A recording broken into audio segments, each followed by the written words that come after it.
Halo teman-teman, kembali lagi di Adon 44. Kita sudah sampai di part kelima pada video kali ini tentang Q&A seleksi CPNS Diplomat Kemlu.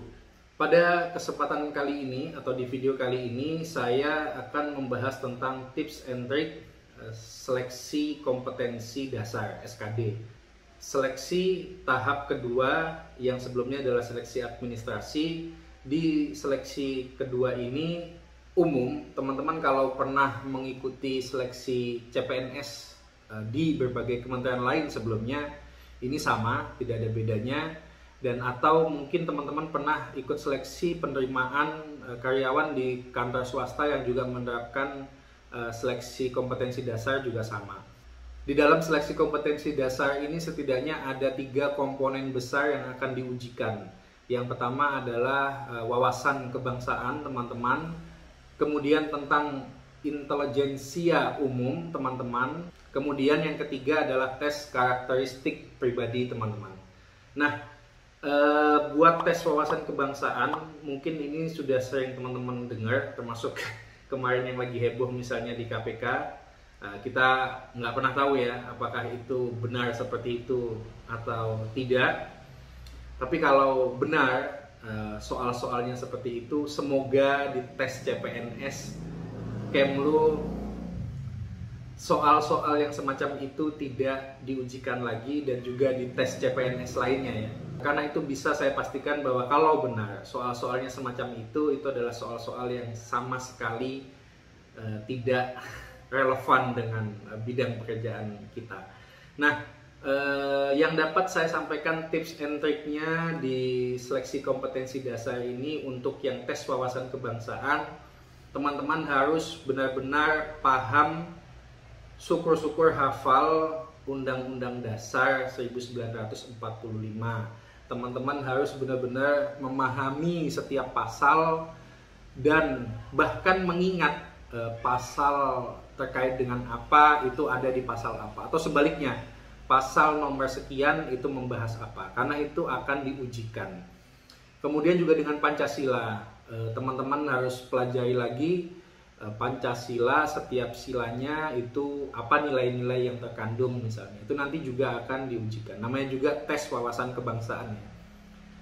Kemudian yang juga tidak kalah penting adalah terkait dengan sejarah mulai dari penjajahan, sejarah Indonesia pra kemerdekaan, kemudian di masa kemerdekaan lahirnya Pancasila, kemudian bagaimana sistem pemerintahan Indonesia dari masa ke masa, kemudian ya pokoknya sejarah tentang berdirinya negara ini itu juga perlu. Oh ya, mumpung saya masih ingat di bagian yang Undang-Undang Dasar tadi, teman-teman juga perlu pelajari tentang amandemennya. Itu juga biasanya ditanyakan amandemen Undang-Undang Dasar itu berapa kali, kemudian di pasal berapa saja, kemudian yang di amandemen, kemudian amandemennya di tahun berapa saja. Itu juga hampir setiap tahun atau setiap seleksi CPNS ditanyakan. Itu terkait dengan tes wawasan kebangsaan. Kemudian tes intelijensia umum itu biasanya adalah terkait dengan pengetahuan umum dasar, bahasa Indonesia misalnya, kemudian matematika itu juga, tapi biasanya matematika itu lebih kepada bukan yang hitung menghitung seperti umumnya matematika, enggak, tapi biasanya dikaitkan dengan logika, numerik misalnya. Banyak sekali contoh-contoh yang teman-teman bisa pelajari dan cari di internet terkait dengan contoh-contoh soal SKD. Saran saya, coba kumpulkan sebanyak-banyaknya contoh-contoh itu, banyak yang gratis, tidak harus berbayar. Kemudian teman-teman cari polanya, lihat bentuk soalnya, termasuk tes wawasan kebangsaannya seperti apa, kemudian intelijensia umumnya seperti apa, itu juga banyak sekali. Yang jelas bahasa Indonesia, sinonim, antonim, padanan kata misalnya, kemudian yang matematika itu lebih kayak ke numerik, kemudian logika angka, seperti itulah ya kurang lebih. Kemudian menganalisa kemampuan kritis berpikir teman-teman itu juga ada di intelijensia umum ini, di bagian ini. Nah, yang ketiga adalah tentang tes karakteristik pribadi. Kalau di bagian ini sebenarnya dia model penilaiannya adalah tidak literally benar dan salah. Jadi biasanya dari pertanyaan kemudian ada jawaban A, B, C, D, itu yang paling benar jawabannya mendapatkan nilai sekian. Kemudian yang kedua di bawahnya, misalnya contoh ya 4, nilainya 4 yang paling benar, kemudian 3, 2, 1.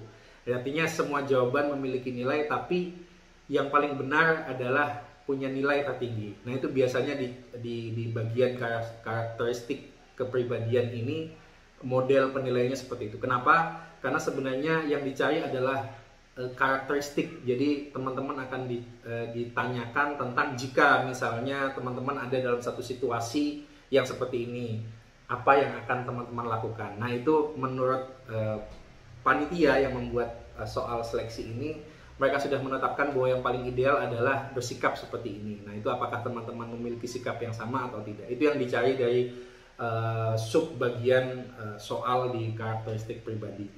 Jadi teman-teman upayakan lebih punya sense terhadap setiap soal, kemudian teman-teman memiliki jawaban yang kira-kira paling tepat.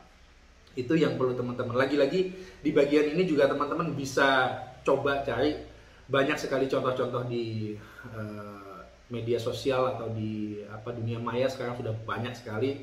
Teman-teman tidak perlu beli, tapi kalau memang ada anggaran atau ada budget untuk membeli kumpulan soal-soal CPNS itu juga akan jauh lebih baik, karena biasanya sudah terorganisir, kemudian ada ada kisi-kisi, ada tips and triknya juga biasanya untuk disampaikan atau untuk diketahui teman-teman semua. Nah, yang perlu teman-teman ketahui bahwa di bagian ini nanti sistemnya adalah passing grade. Teman-teman dituntut untuk mencapai nilai minimum. Dan itu nilai minimumnya bukan semua. Artinya bukan misalnya passing grade-nya adalah misalnya dari 200 soal misalnya harus menjawab 101 misalnya. Enggak. Tapi itu biasanya dibagi di 3 sub yang saya sebutkan tadi. Jadi di Pancasila, di take WK-nya, tes wawasan kebangsaannya itu harus minimal sekian. Nah, itu kalau teman-teman misalnya di tes wawasan kebangsaannya 0, kemudian di sub yang kedua tadi yang intelijensia umum, dan di sub yang ketiga karakteristik pribadi teman-teman juga dapat 100. Walaupun 100 kemudian dengan 100 tapi di wawasan kebangsaannya 0, itu tetap nggak akan lolos. Jadi harus sama rata, semua punya nilai passing grade-nya masing-masing.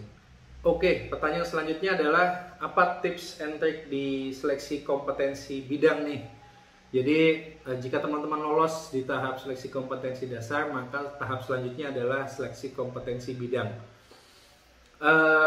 Tips and triknya adalah perkaya wawasan, perbanyak referensi terkait dengan Kemlu, diplomasi, hubungan internasional, kemudian isu-isu yang berkembang dan yang sedang hangat setidaknya setahun belakangan, baik itu isu nasional maupun isu di kawasan atau isu global.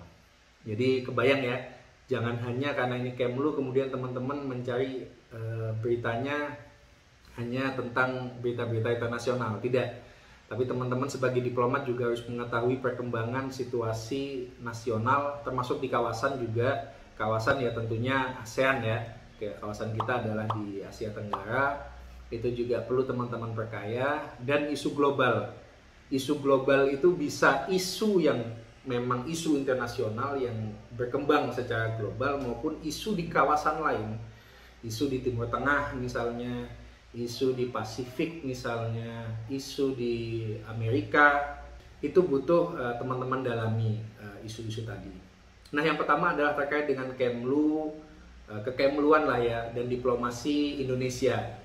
Teman-teman terkait dengan ini saya sarankan untuk perbanyak mulai saat ini hingga nanti pada saatnya seleksi, perbanyak buka-buka dan kalau bisa semua bagian dari website Kemlu teman-teman buka dan teman-teman baca. Kalau dulu yang saya lakukan adalah ketika akan seleksi CPNS pada masa saya dulu, semua bagian termasuk peraturan perundang-undangan yang ada di Kemlu itu saya copy paste, saya simpan, kemudian karena kan kita nggak setiap saat, apalagi di waktu itu ya, nggak setiap saat kita punya akses ke internet. Jadi yang saya lakukan adalah ketika saya ada akses internet, saya copy, kemudian saya jadikan satu clipping. Jadi saya jadiin satu clipping, saya print, saya jadi satu clipping, sehingga ketika ada waktu luang dan saya tidak punya akses internet, saya bisa membaca. Jadi, tapi sekarang teman-teman tentu berbeda, semua sudah mudah sekali mengakses internet. Jadi dari manapun di gadget teman-teman bisa buka dan baca semua bagian. Sampai hal terkecil sekalipun, misalnya alamat Kemlu di mana, itu mungkin tidak akan ditanyakan, tapi tidak ada salahnya untuk teman-teman baca dan pelajari. Dulu waktu di masa saya, informasi terkait dengan Kemlu hanya bisa saya dapat dari website, karena memang saat itu dunia media sosial belum terlalu berkembang. Nah sekarang dunia media sosial begitu berkembang dan termasuk Kemlu memiliki semua akun medsos yang mainstream. Jadi Twitter, kemudian Instagram, kemudian YouTube itu juga sudah mulai digunakan oleh Kemlu, termasuk semua perwakilan RI yang ada di dunia. Itu semua, hampir semua punya Facebook, Instagram, Twitter, YouTube dan sebagainya. Pastikan teman-teman mengakses semuanya, karena mungkin ada yang disampaikan di Instagram tapi tidak ada di website atau sebaliknya dan sebagainya. Jadi teman-teman luangkan waktu sebanyak mungkin untuk mempelajari tentang aktivitas Kemlu, aktivitas diplomasi Indonesia di berbagai negara melalui kanal-kanal yang sudah ada. Jadi itu penting bahwa kepedulian teman-teman terhadap apa yang dilakukan Kemlu itu penting, karena nanti pada akhirnya yang ditanyakan adalah tidak jauh-jauh dari kegiatan itu. Itu salah satu yang saya sarankan terkait dengan kekemluan. Manfaatkan semua kanal yang ada menjadi sumber referensi teman-teman. YouTube juga banyak sekali menyediakan informasi tentang aktivitas Kemlu atau diplomasi Indonesia dari teman-teman diplomat yang sekarang sudah mulai